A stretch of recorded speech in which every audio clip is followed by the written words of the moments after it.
तू जिन्हां नूं सी उड्डदा पंजाब दसदी उन्हां दिल्ली विच पाते एक शहरे सुपने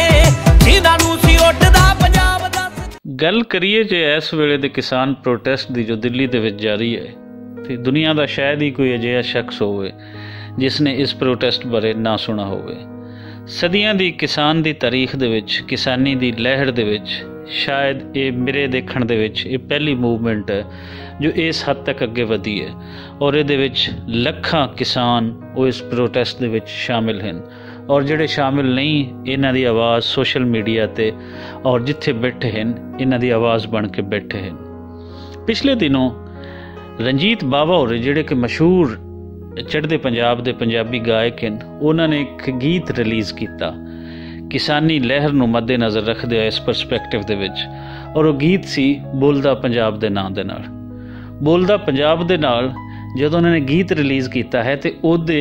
चाहण वाले इतने सन कि एक हफ्ते दे अंदर अंदर उस नूं कोई इस वेले तक 8 मिलियन लोग यूट्यूब ते वेख चुके हैं। इन्नी वड्डी गिनती दे विच लोगों ने इसनूं क्यों देखा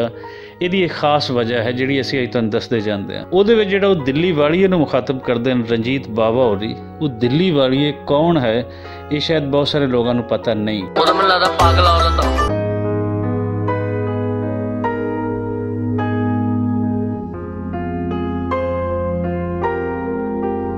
ते दोस्तों वो दिल्ली यानी कि हिंदी दी मशहूर फिल्मां दी अदाकारा कंगना दे हुण असीं दसदे जाइए कि कंगना ने कहा कि जिस दी वजह तो इतना एग्रैशन शो किया गया वीडियो दे विच भी और वीडियो दे नाल नाल बाकी जितने लिरिक्स हैं उन्हां दे विच बिल्कुल इस तरीके दे नाल कि उन्हां दे अंदर मुजामती रंग जिस तरीके दे नाल भरिया गया वो मुजामती रंग एक तो मोदी सरकार दे खिलाफ है जिहड़ियां उन्हां दी पॉलिसीज़ हैं उन्हां दे खिलाफ है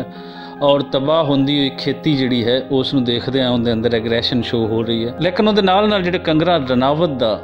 एक स्टेटमेंट सी जिहड़ा उन्होंने कहा कि अगर ये खेती इतनी ही बेहतर है अगर इस खिते दे विच ज़राअत इतनी ही बेहतर है तो किसान खुदकुशियाँ क्यों कर रहे हैं। बड़ी अजीब स्टेटमेंट है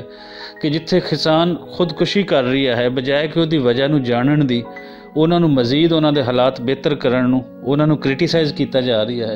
यदा मतलब है कि किसानी नूं मजीद तबाह बर्बाद किया जाए और उसकी तबाही और बदहाली दे विच मजीद किसान खुदकुशियाँ करन जिहड़ी सुसाइड कमिट हो रही है ये पिछे कोई आम इंसान वो किस तरह सोच सकता है कि इस दे पिछे स्टेट का फेलीयर नहीं है। ये खुदकुशी बजाते खुद किसी भी स्टेट का फेलीयर है वो जिथे भी हो। सो इस तरह के पढ़े लिखे लोगों और खास शोबेज के लोगों के नाल जुड़े हुए लोगों जिन्होंने तुहानूं पूरी दुनिया चाहती है तुहाडे देखण वाले लोग होंदे उन्हां वल्लों इस तरह की स्टेटमेंट आना ये बेवकूफ़ी तो इलावा होर कुछ नहीं है। फिर उन्होंने इत्थे बस नहीं की इस तो अगे उन्होंने जिहड़े पंजाबी बाबे उत्थे बैठे सन उन्होंने दहशत गर्दां दे नाल उस नूं जोड़न दी कोशिश की उन्होंने टैररिस्ट कहा। बड़ी तकलीफ दे गल है कि जदों भी किसी नूं कोई एजिटेशन इस तरीके की चलती है तो हिंदी मीडिया होवे या हिंदी माइंड सैट है उन्होंने पंजाब के लोगों को हमेशा तो अतगर्द कहा अतगर्दी दे नाल जोड़िया। लेकिन हिस्टरी इस तो हट के है। हिस्टरी अगर उस पंजाब की देखिए तो अतगर्दी हमेशा उस स्टेट वालों हुई है। वो स्टेट भले मोदी सरकार दी होवे